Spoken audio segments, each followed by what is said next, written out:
My brother who slept with my fiancée. My parents backed it, so I canceled the wedding.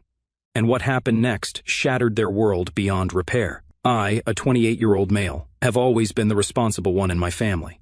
Not trying to toot my own horn, but facts are facts. I started working when I was 12, mowing lawns in the neighborhood. I saved up for my own car at 16, while my friends were getting brand new rides from mommy and daddy. I put myself through college with zero debt and landed a pretty solid finance job that had me making six figures by 26. Again, not flexing, just setting the scene so you understand the dynamic. From day one, my parents treated my financial support like it was in their constitution somewhere. The eldest son shall provide bailouts when requested.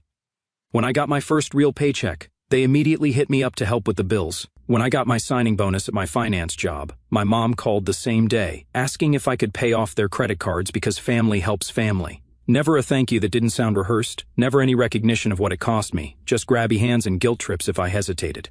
Christmas, I had to get everyone expensive gifts. Family vacation, I was expected to cover just the airfare, which somehow turned into the whole damn trip. Dad needed a new golf membership? Suddenly, it was my duty to help him maintain connections for his business. Yep, entitlement at its finest. But hey, they were family, I should help. That's how I thought. My younger brother, Nick, a 26-year-old male, is basically the complete opposite of me in every way possible. A good-looking dude who can talk his way into or out of anything, but absolutely useless when it comes to actual responsibility or work ethic. This guy has dropped out of college twice, can't keep a job longer than a few months, and blows every single dollar he gets on gambling and overpriced crap to impress whatever girl he's trying to bed that week. And my parents? They think the sun shines out of his ass. Every failure in his life is just Nick finding himself or Nick being free-spirited, while my achievements were always expected and barely acknowledged. When I made the dean's list, I got a nod and a "that's what you're supposed to do." When Nick managed to not completely flunk out for a single semester, they threw him a damn party, not even exaggerating. The crazy part is, despite this obvious favoritism, I still helped that loser, thinking maybe, just maybe, he would learn from his mistakes this time. I paid off his gambling debts 3 separate times. We're talking over $20,000 total. I let him crash at my place rent-free for months when he got evicted, shocker, and used my connections to get him jobs he'd inevitably screw up. Yeah, I was the textbook definition of a sucker, but I guess that's what happens when you're conditioned your whole life to be the responsible one in the family. 7 years ago, I met my fiancée, now ex, Eleanor, a 25-year-old female, at a friend's house party. She was seriously gorgeous, that perfect mix of hot but doesn't act like she knows it, or so I thought at the time. She was studying psychology, wanted to open her own practice someday. Smart, ambitious, great body, the whole package.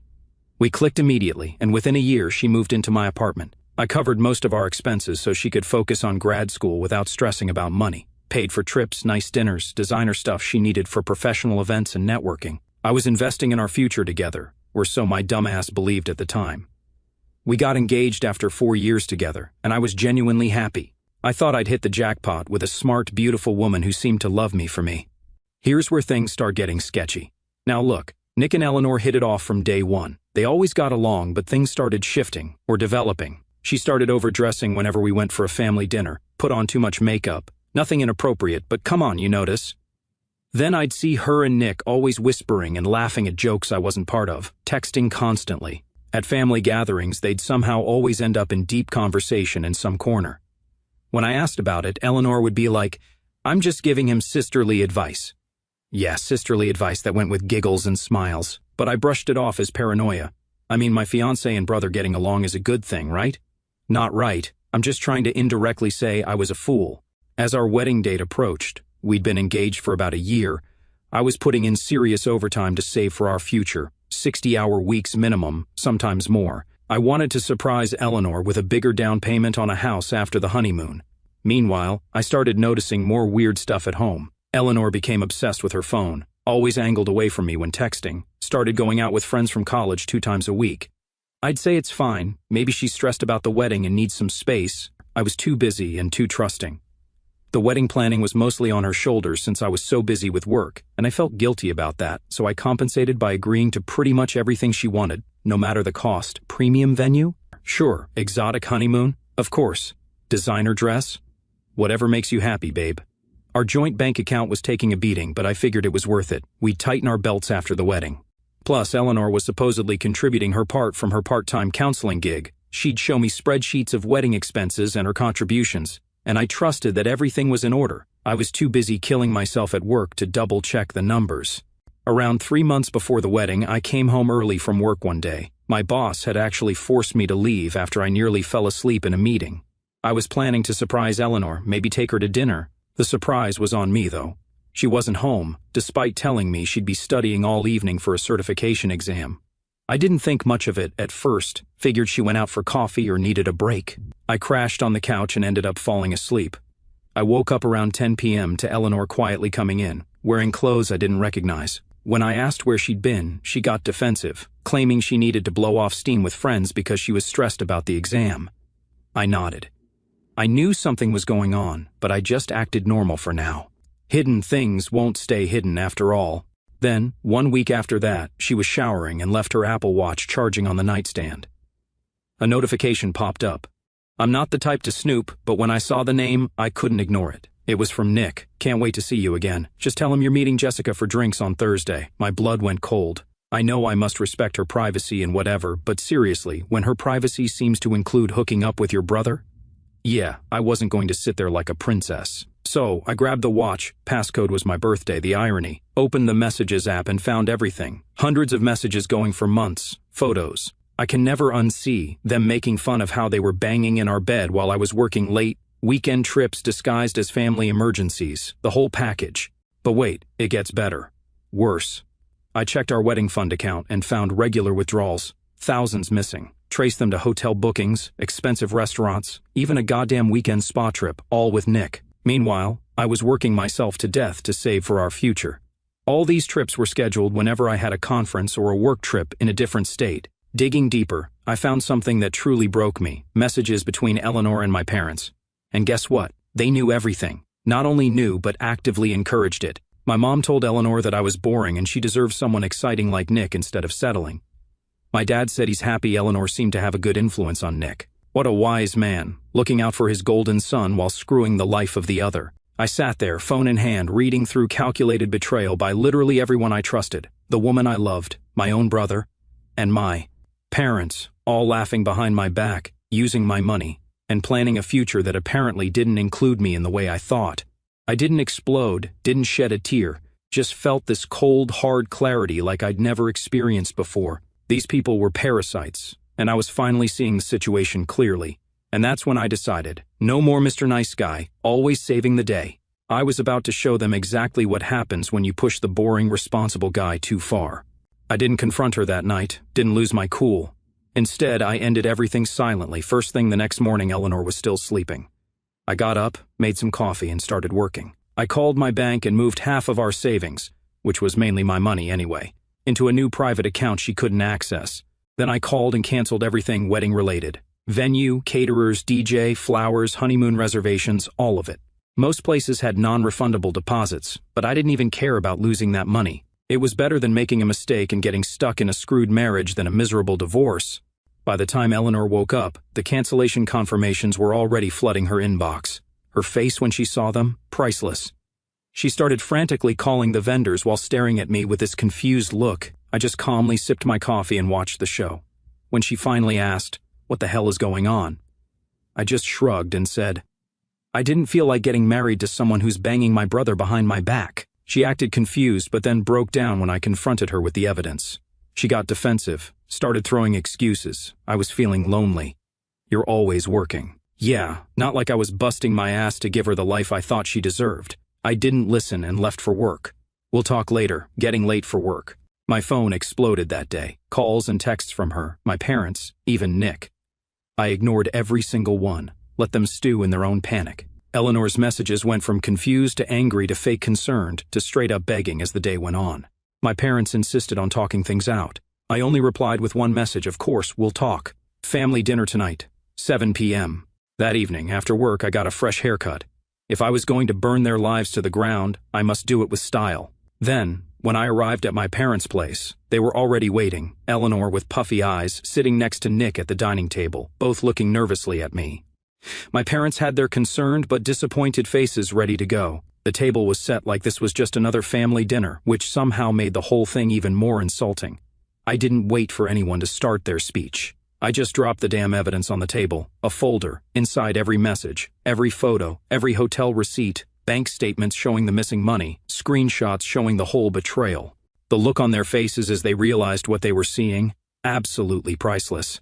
The blood drained from Eleanor's face. Nick's smug expression cracked. Mom started panicking. The wise man started, "Let's discuss things like adults, son." I hadn't planned on getting physical. That's never been my style. But when Nick had the actual balls to start saying it's not what it looks like, something just snapped inside me.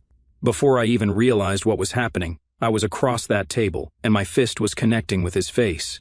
I felt his nose crack under my knuckles. The women were screaming. My dad was trying to grab me. I got in 2 more solid hits before they managed to pull me off him.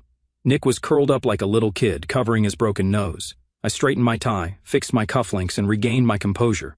I told Eleanor I was canceling the lease, and she had 72 hours to get her stuff out of my apartment before it would be on the curb. Then I turned to my parents, who were hovering over precious injured Nick. I told them they'd never see another cent from me. No more bailing out Nick's gambling debts. No more helping with their property taxes when they came up short.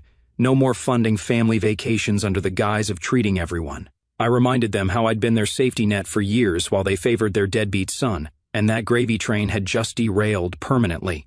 My mom started crying, saying I was overreacting. "We can fix things." My dad tried to go into his authoritative now son routine.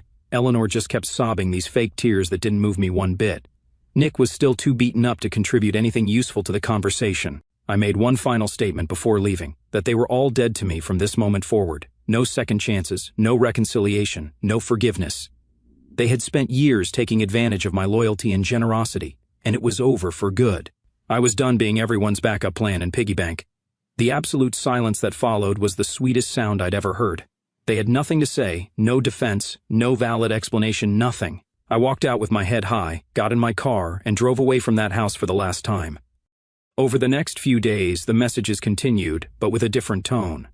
Eleanor went from angry to desperate, claiming she'd made a terrible mistake and that Nick had seduced her, as if she had no agency in the year-long affair. My parents tried every manipulation tactic in their playbook: guilt, shame, family obligation, even threatening to tell extended family that I was having mental health issues. Nick stayed pretty quiet, probably still nursing his broken nose. I responded to exactly none of it, blocked their numbers, set up email filters to send their messages straight to trash, and started the process of untangling any financial connections we still had.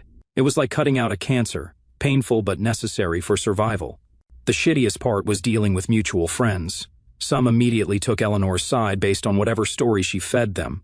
Others tried to stay neutral, which, in my book, was just as bad. A few actually reached out to offer support, which I appreciated but mostly declined. I didn't need pity or hang-in-there platitudes. I was good.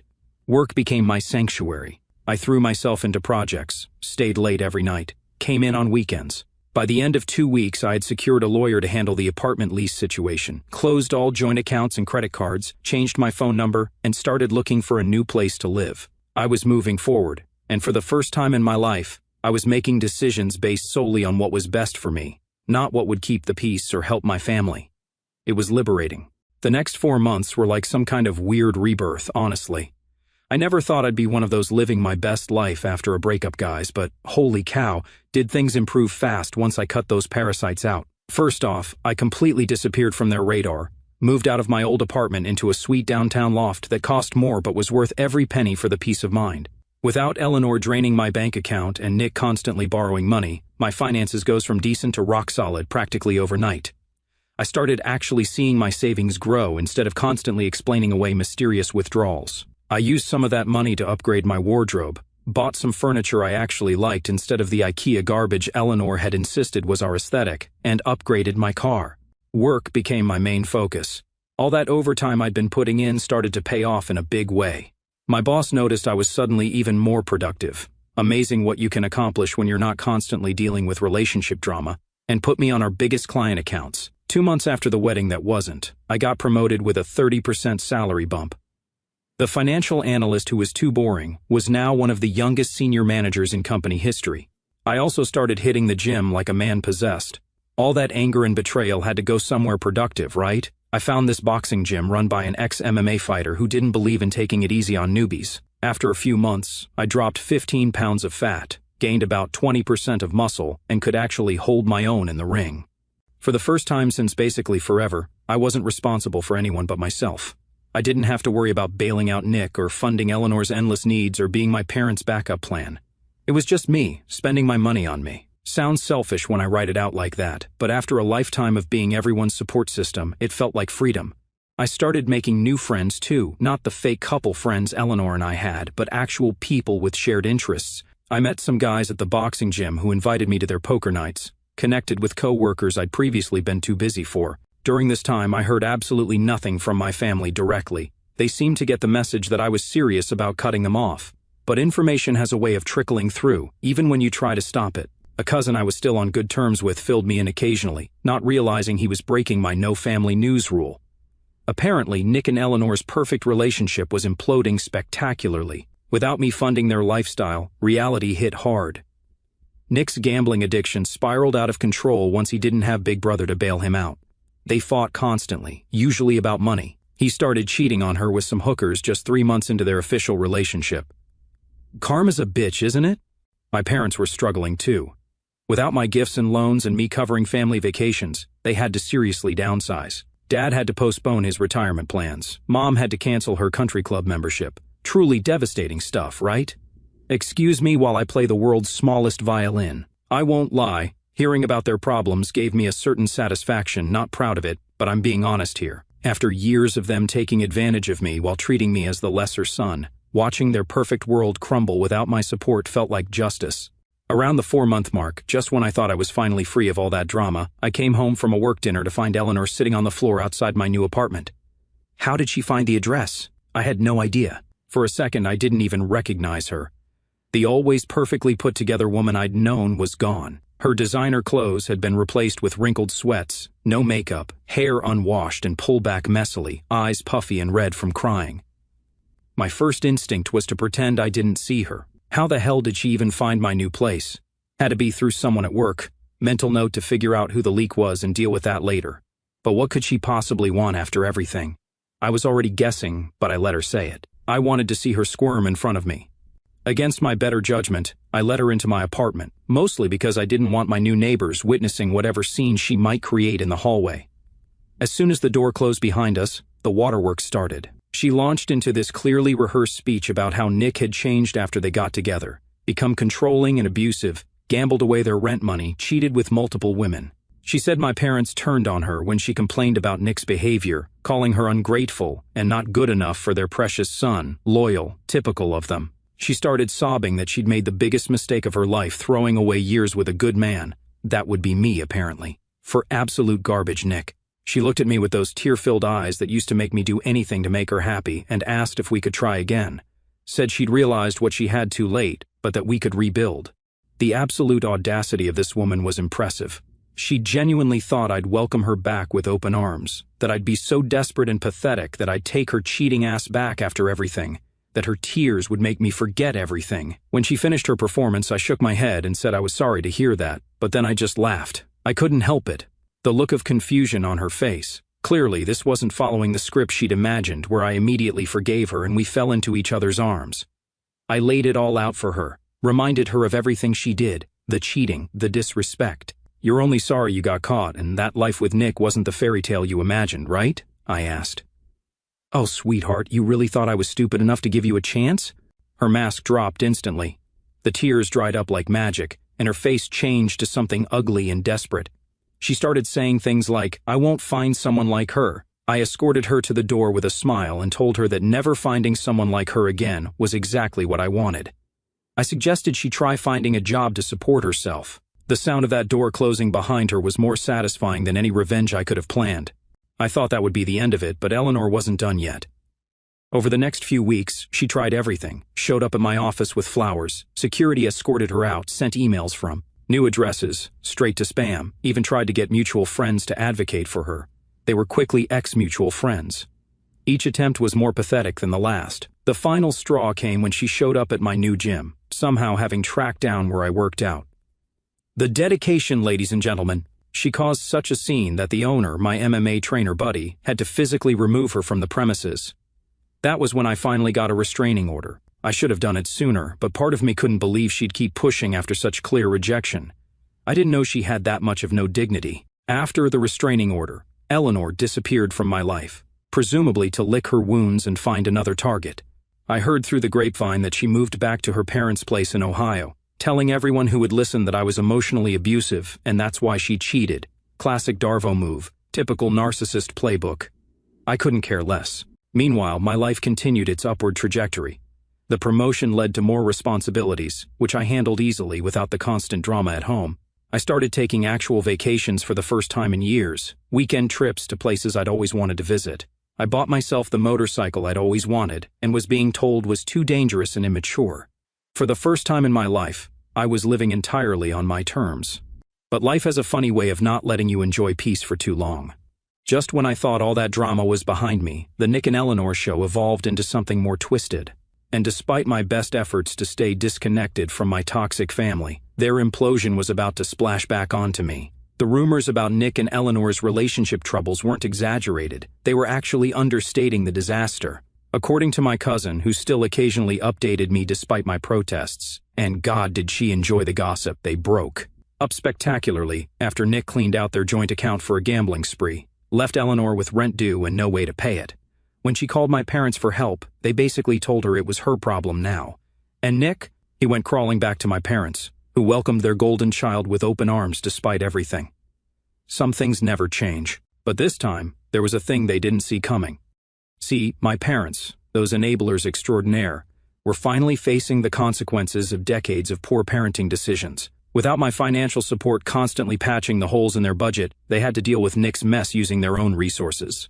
And Nick, sensing weakness, went for the jugular. Somehow, and I'm still not clear on the exact details, he convinced them to mortgage their paid-off house to invest in some sure-thing business opportunity. Classic scam, but they fell for it because Golden Boy could do no wrong. When that inevitably failed, they remortgaged again to cover his gambling debts when some scary dude showed up at their door, then signed on a luxury car he promptly totaled while driving drunk, then paid his legal fees for the DUI. One bad decision after another. The consequences actually stuck this time. Within months, my financially comfortable upper-middle-class parents were on the verge of bankruptcy. The house they'd lived in for 30 years was in foreclosure. Dad had to come out of retirement to work retail at 65. Mom was picking up shifts as a school cafeteria worker. And Nick? He pulled his usual disappearing act when things got tough, changed his number, deleted social media, and went completely off-grid. Left my parents holding the bag for all his disasters, probably running from loan sharks or hiding out with whatever new victim he'd charmed into supporting him. I heard all this secondhand and tried my best not to care. They'd made their choices repeatedly, and now they were facing the consequences. I'd worked too hard to rebuild my life to get sucked back into their drama. But apparently, the universe wasn't done testing my nerves just yet. Almost exactly 1 year of no contact with my family, my phone rang with an unfamiliar number. Normally, I let random numbers go straight to voicemail. Thanks to Eleanor's stalker tendencies, I changed my number again, but I was expecting a call from a client, so I picked up. But nope, it was my mom. "Hi, honey, it's been a while." Understatement of the century. My first instinct was to hang up, but honestly, I was curious. She asked if we could meet to talk about an important family matter, said it was urgent. I almost refused, but again, curiosity won out. I knew what the meeting was about, but come on, where's the fun if I get rejected? I wanted to watch the whole thing unfold right in front of me. So, I agreed to meet at a coffee shop near my office the next day. I showed up minutes early, got a prime corner table with a clear view of the door, ordered coffee, and watched them walk in. Holy cow, if you told me these were my parents, I might not have believed you. Dad had lost at least 20 pounds, his hair was thinning. Mom's carefully maintained appearance was completely gone. No makeup, hair barely brushed, wearing what looked like clothes from a discount store. They looked like hell. They spotted me and did that awkward half smile. I didn't stand up, didn't smile back, just gestured to the chairs for them to sit. Mom tried to hug me. I leaned back. "Let's skip the fake affection. What do you want?" The story came out in pieces between embarrassed glances and Mom's occasional tears. Turns out, Golden Boy Nick had really outdone himself this time. So as I said, after I cut them all off financially, my parents had to deal with his mess using their own resources. Then they went on with the whole thing, how they were losing everything. House in foreclosure, credit destroyed, retirement accounts emptied, medical bills piling up, car repossessed, and how Nick disappeared completely about 4 months ago, last act being draining their emergency savings before ghosting his own parents. Dad couldn't even look me in the eye as he pushed a folder across the table, documents showing their financial disaster in excruciating detail. Mom did that manipulative crying thing. "We need help, honey. We have nowhere else to turn. The magic number, $80,000. $50,000 to stop the foreclosure. $30,000 to clear the most pressing debts." They'd exhausted all other options. No bank would touch them with their crater of a credit score. No friends would lend to them anymore. Apparently, I wasn't the only one they'd burned. None of our relatives had that kind of money. I was their last hope. The boring, stable, financially responsible son they dismissed for years was now their only lifeline. The irony was so thick. "We've made terrible mistakes," Mom whimpered. "The things we said about you to Eleanor, the way we covered the whole thing, we were wrong, so wrong." Dad finally looked up. "We were blind to who Nick really was. You were always the good one, son." For a split second, I almost felt something. Almost. But this wasn't really about me, was it? This wasn't them having some grand moral awakening about how shitty they'd been my entire life. This was them facing consequences and looking for an escape hatch. If Nick showed up tomorrow with a winning lottery ticket, they'd welcome him back with open arms and forget all about their tearful reconciliation attempt with me. What did I do? I closed the folder without even looking through it and pushed it back across the table. "Let me get this straight. You encouraged my fiancée to cheat on me with my brother. You told her I was boring and that she deserved someone exciting like Nick. You took advantage of me. Then, when I finally cut you all off, you continued enabling Nick until he completely ruined you financially. And now you want me to give you $80,000? Mom's tears flowed faster. "We're still your parents. Family is family, no matter what." I actually laughed. I couldn't help it. Family is family? That's rich coming from you two. Where was this family loyalty when you were plotting against me? Dad tried one last time. "We'll lose the house. We'll be homeless at our age. We don't know what we'll do." I stood up and looked down at the two pathetic strangers sitting across from me. The same people who'd made me feel inadequate my entire life, now literally begging for my help. "You should have thought about these consequences when you bet on the wrong son." Mom reached for my hand. I pulled it away. "Please," she whispered, "we have nowhere else to go. Not my problem. You made your choice. Nick's your son too. Go find him instead of wasting my time here." With that, I stood up, tossed a $20 bill for their coffee plus a tip, and walked away. Good luck with the foreclosure. I'd say keep in touch, but don't. The look on their faces as I glanced back through the window from outside? Perfect. Walking to my car, I felt lighter than I had in years. No guilt, no second thoughts. Some might call it heartless, but walking away from those two manipulative leeches was the healthiest decision I've ever made. They weren't looking for reconciliation. They were looking for a new host, now that their golden child had sucked them dry and moved on. I drove back to work, cranked up some music, and didn't think about them again until I sat down to write this post. And honestly, it feels good to be the villain in their story because in mine, I'm finally the hero.